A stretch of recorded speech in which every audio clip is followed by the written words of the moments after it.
what was your connection with Allison? Because you almost feel like she's so broken, but you still want to reach out and you want to help her. Right. Well, she is incredibly broken.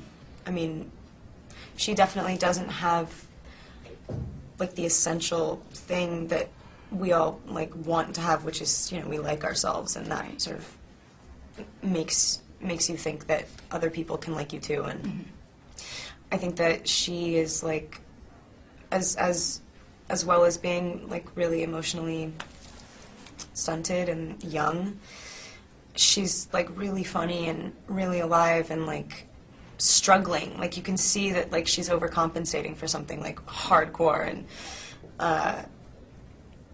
in the story we find her like just on the cusp of being like, you know, totally gone. Like she's like just about to think that life has sort of offered absolutely everything that it will, and she's just gonna like she's gonna be alone basically. Right. And so you find her right when she realizes like she's gonna choose to not be alone for the rest of her life, and that's just like it's a good point to find someone in their lives.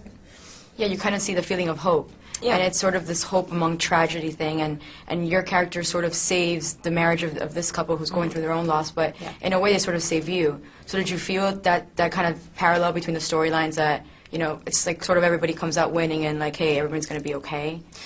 Yeah, no, exactly. Because before, I mean, like everybody was just stuck exactly where they were.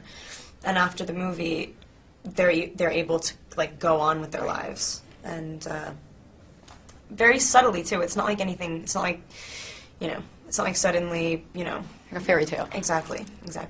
And to get into your character's role, you say you actually visited a bunch of strip clubs and talked to a lot of dancers. What did you learn from these women and sort of applied them to your character, and why was it important to do that? I mean, it was important to do that because I'm so not, I know nothing of that world. Right. I mean, further than, at that point, the script, which was written really well, and like, we ultimately found out that it was all right and legitimate and not like a fairy tale version of a stripper story. But you have to sort of do the research to make sure first, and just feel like you're not faking it. And I mean, from the girls that I talked to, like it's not like I got their whole, sort of all of their life stories, but you do find that a lot of the stories are like the same.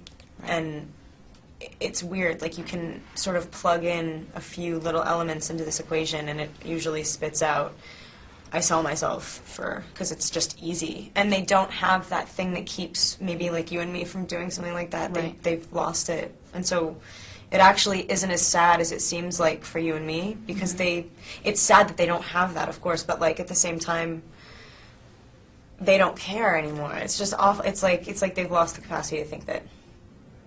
You do feel bad.